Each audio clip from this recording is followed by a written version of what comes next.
citizens.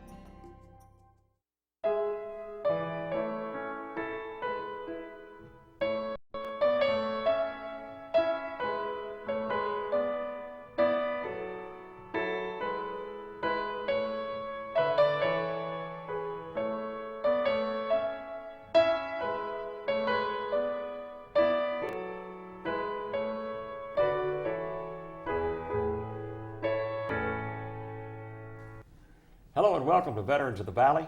I'm Tom Turbeville. Duke Hobbs' career of service includes his stint with the 79th Infantry Division in Europe during World War II, but later in the Air Force working reconnaissance in England during the Cold War. He's A&M class of 1947, but like so many of that time, his actual graduation was delayed a couple of years by his war service. A veteran of the Battle of the Bulge who recalls the unbearable cold of that winter of 1945. His recollections are sharper of the good times of the European campaign, like after Germany surrendered, and his traveling variety show called You've Had It, Joe, where you might have sworn he was indeed one of the Andrews sisters. We'll explain that. Right now, welcome to Veterans of the Valley, Duke Hobbs. We'll talk about that in a little bit. That's a great story, Duke. But first I want to talk to you about how you remained in Texas, and it's a fascinating story because had it not been for a winter snowstorm in the Rocky Mountains, you might have never come back to Texas. You might have been an Oregon boy, never been to A&M, never married Laura. It's funny how that worked out. Talk about that. Oh, that's true. I was 10 years old, and my father died when I was 3. My mother had remarried, and my stepfather was an undertaker. Mm-hmm. And he owned a funeral home in Cherokee, Iowa, and sold it and built another funeral home in the central part of the state, close to where my mother's family lived. And this was in the height of the early days of the Depression then, and he went broke. Yeah. It just didn't work out. And so we moved around the state, lived in 3 other places, 3 other towns after that, and never could get things going. And he had a good friend from World War I days mm-hmm. who lived out in Oregon, and he was also an undertaker. Mm-hmm. And so they got in touch with each other, and this fellow in Oregon asked him to come out there and join him. They'd form a partnership in a funeral home in someplace in Oregon. Right. So this was in 1936, so we were going to go to Oregon. Problem, snowstorm hit the Rockies and completely blocked off the highways going through Colorado and Wyoming. So the only way he could get to Oregon was to go south mm-hmm. through Texas and out Highway 80 and then on up the west coast. We got to Pecos, and we were eating all of our meals out on the highway, right? Roadside parks, things like that. My brother and I thought it was just one consistent, continuous picnic all the way through. But anyway, we stopped in Pecos to get a dime's worth of paper plates and for our next picnic dinner right. out in the desert. And while we were stopped there was a lawyer there in town who was originally from Iowa. He didn't see many Iowa license plates in West Texas in 1936. So he hailed my dad, and they started talking and found they had a number of mutual acquaintances. So anyway, he heard the story and where he was headed, and suggested that Dad go across the street then to the Pecos Funeral Home, or Pecos Furniture Store, which was owned by the same person who owned the Pecos Funeral Home. Mm-hmm. And ultimately, that man offered Dad a job at the funeral home. He took it, and we lived in Pecos. So I graduated from Pecos High School 7 years later when I was 17. Grew up in Pecos, Texas. And, that's right. You wanted to go to West Point, but you just couldn't find out a way to get there, how to get into West Point. Mm-hmm. So you figured you wanted to be in the military. You wanted to go to a military school. So Texas A&M was your next choice. And that's right. You took the train from Pecos to College Station. Mm-hmm. You didn't like it at first, did you? The train ride was fine, but College Station, no. When we pulled into the railroad station on the old Sunbeam, we saw there were quite a few of us freshmen on that train, by the way, and that we saw a group of people standing outside, and we assumed this was a nice welcoming committee, and we thought that was a very, very nice thing for them to be doing. Well, it turned out this welcoming committee was made up of some upperclassmen who wanted to introduce themselves to their incoming fresh red meat. New freshman for A&M. The about the first month or 4 or 5 weeks or so, I absolutely detested it, every bit about it. And so I wrote to my mother and dad, told them that I had really made a mistake. I had to come back home. Well, in those days, there were no telephones on campus, and even if there were, I couldn't have afforded a phone call anyhow. So letter was the only way of correspondence or communication, period. They never answered the letter. So as a consequence, I couldn't go home. I had to stay. Yeah.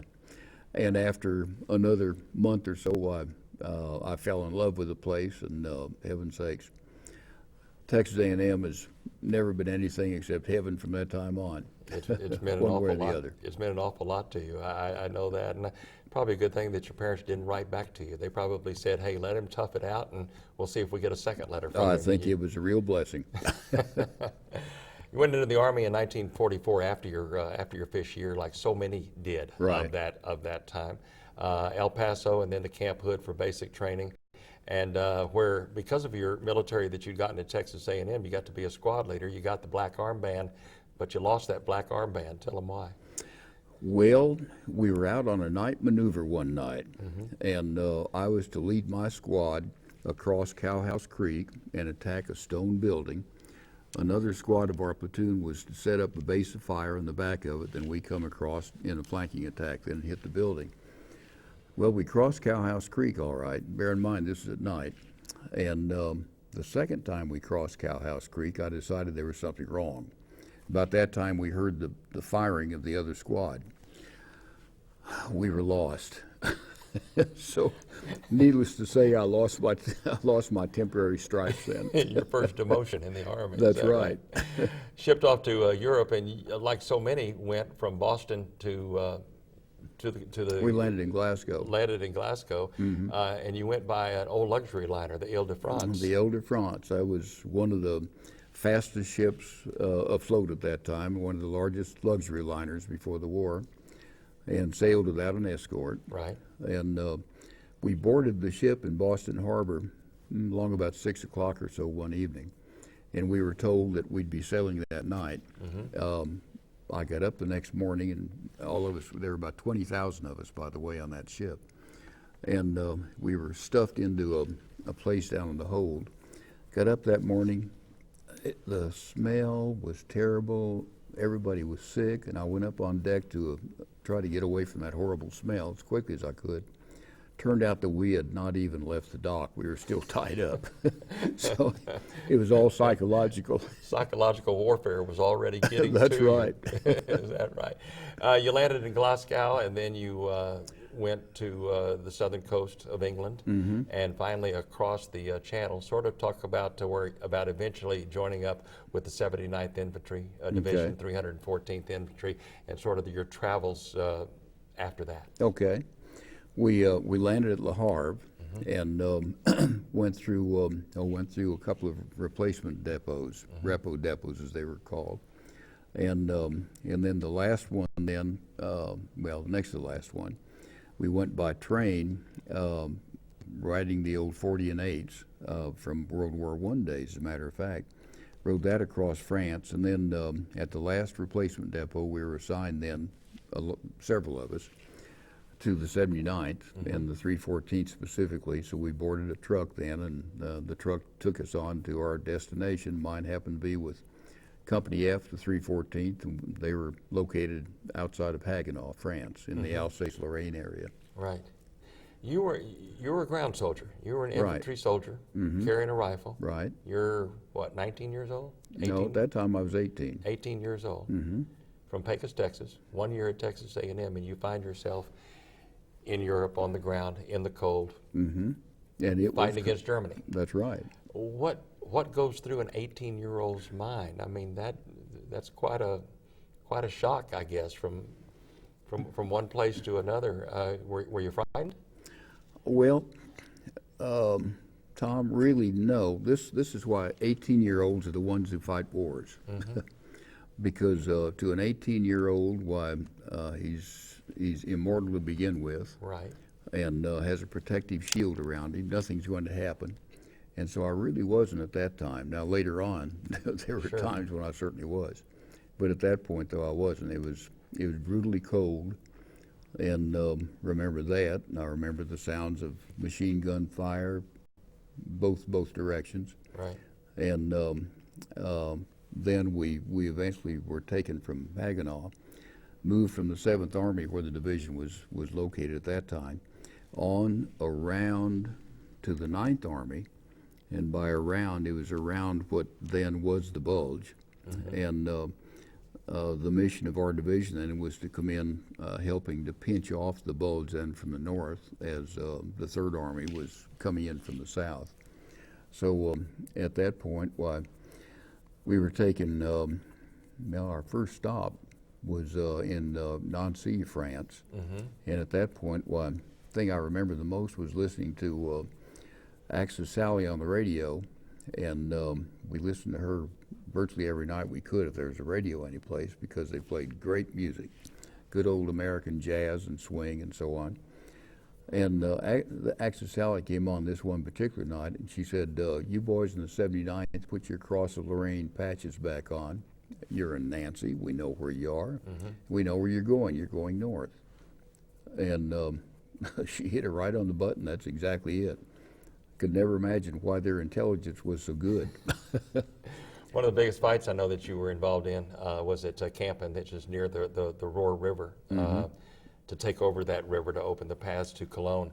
Talk about that, and there was an incident there where you earned a Bronze Star. Talk about what happened and how that came about. Well, and Campen was quite a battle, all right. And at one point, we were running low on ammunition, so our platoon leader asked for a volunteer then to go back to regimental supply dump then to pick up ammunition to bring back. So I volunteered, and another fellow named Leo Lincoln from Los Angeles was in my squad as well. Leo volunteered, and the two of us headed on back then to do that. We'd been told that our weapons company was going to provide machine gun overhead fire to keep the Germans' heads down and give us protection as we were heading on back. Well, it had been rainy up until that day, and this particular day the sun was out. It was a beautiful sunshiny day, and for some crazy reason we were walking down this muddy road singing Stormy Weather. Mm-hmm. And, there again, teenage kids. So we got about halfway back to regiment, and suddenly dawned on us, the machine gun fire that we'd been hearing all the time was not friendly fire, not ours. This was German fire coming towards us, and we hadn't paid any attention to it before. We'd heard the snaps and the cracks of the bullets as they went overhead. And when it dawned on us that this was German fire, we stopped singing. We went over to the sides of the road and to get down as low as we could. And evidently they couldn't bring the elevation down low enough on the machine guns to touch us, so all was well. We got back to regiment, came back with the ammunition then, and it was after that then when I was put in then for the Bronze Star, and Leo was too for that matter. Right. And for going back under, as they said, heavy enemy fire to pick up the ammunition. Later, March 28th, 1945, you were not injured seriously, but indeed you were injured and earned a Purple Heart. Talk about that incident. This was shortly after we crossed the Rhine, and we were going through an industrial area someplace in the outskirts of Duisburg. And Duisburg was at the north part of the Ruhr Valley, so the industrial heartland of Germany. And as we were going through there, the Germans set up a terrific artillery barrage. And generally, when they do something like that, they would also launch a counterattack then shortly after that. So anyway, we were given orders then to take cover. Didn't have to give us orders. We were ready to take cover anyhow. There was a bunker nearby, which I got into, and I was watching through a firing slit or a firing window on the side of the bunker, and watching for the German soldiers coming towards us. I didn't see any, but while I was there in that position, though, an incoming shell. You can always tell if they're coming in or not. The incoming shell hit, and I had ducked down, turned my head, and it hit right on that window that I was looking out of. And as a consequence, well, I had shrapnel in my back and got a cut up here on the side of my head by my eye. And so I was sent back to the first aid division, or division first aid, and then on back to the hospital. They thought I had a punctured lung. It turned out that it wasn't. And so after a couple of weeks, well, I was put back on a truck and headed back to the outfit. Headed back to action. We've got several pictures from, as a matter of fact, from this scrapbook right here that Mr. Hobbs has supplied us, and we want to show them to you. And there they are right there. Here we start with that. When was this one taken? That was shortly after we reached the Ninth Army, and I had a 2-day pass, I guess it was, to Liège, Belgium, which was just a short distance off the lines at the time. That's why the big smile on your face. You got a Big, pass. big smile. All right. Had some fresh coffee and donuts. That looks like a gung-ho soldier right there. That's a 60 millimeter mortar launcher. Mm-hmm. You were part of a mortar unit. Right. Well, mortar squad. Mortar squad. Each rifle company has 3 rifle companies and 1 weapons company that has mortars and machine guns. And I was in the mortar section there. Okay. Let's move on. This is muster, Aggie muster, 21 April 1946 in Frankfurt, Germany. Mm-hmm. Talk about that and who's in that picture. You're on the far left. Yeah, that's me on the far left. In the center, that picture doesn't show too well, Right. the shadows, but that's Dwayne Bennett, who was a high school buddy of mine, also an Aggie buddy. We came to A&M together. And then on the right is another Aggie buddy, Melvin Maltz. And Melvin and I have been close friends, these many, many years. He and his wife Corky and my wife Laura and I get together quite often, go to dinner and go to different things together. You've been a muster speaker last year in Midland. You spoke at the muster there. Right. I want to go on because we've got the program from the muster next. That's the program from that muster. You can see the date, 21 April 1946, Frankfurt, Germany. Signatures on the front of it, and then we move to the next picture. We turn that around. This has got to be just a great possession of yours. The $1 million signatures. I guess that's the signatures of most all who were present at that muster. Quite a few of them. There's probably about half of them. Signatures and hometowns. Mm-hmm. That's got to bring back a lot of memories. Okay, No, that does. Move on. We've got some other pictures. That's a great program right there. When was this taken? That was just after I got back to Pecos after the war. After the war. Mm-hmm. Because you were there after the surrender of Germany. We'll talk about that. You stayed there for quite a while, and we're going to talk about the entertainment group that you were with. And I think we've got, there it is. There's the program from it. You've Had It, Joe. We're going to talk more about this later. But after the surrender, you were part of a sort of a variety show that traveled around, right? Mm-hmm, that's right. First Division set up that show. It actually began as something that our battalion commander came up with to try to keep people occupied during the time they weren't doing close order drill during the post-war period. And your act was as part of the Andrews Sisters, and there you are, proudly sitting on the far right. Right. Do you remember the other 2 Andrews Sisters in the picture? Oh yeah, Who were they? the one in the center is Doc Plazinski. He was our medic, and a great guy from Pennsylvania. And the guy on the left was called Stoop Herman. That's from a newspaper article. That's right. That's where that picture comes from, a newspaper article about the traveling show and the variety show, and you all sang a great rendition of Boogie Woogie Bugle Boy. That's right. That's right. Just like the Andrews Sisters. That's a great picture. Except we used records, of course. It wasn't our You own lip voices. synced it, right? That's right. This is your first day back from Europe. Was this taken in New York City? Right. That was at the Latin Quarter in New York City, and that was a very famous nightclub at that time. Right. And I'm on the left, and that's Lloyd Dawson, who was in my squad in combat in the center. And the one on the right, I can't recall his name at this point. He came into the outfit just in time to go back home I again. see. All right, let's move on. We've got a couple of more pictures. Here is a shadow box of your awards. And I know you're quite proud of all those, the Bronze Star and the Purple Heart in the middle, but you told me that those are not really the awards that you're proudest of. Oh, I'm proudest of the one on top, the Combat Infantry badge. Right, on the top right. That's Now quite- the top center. Yeah, top center, of course. Uh-huh. Yeah, quite impressive. Tell us about this.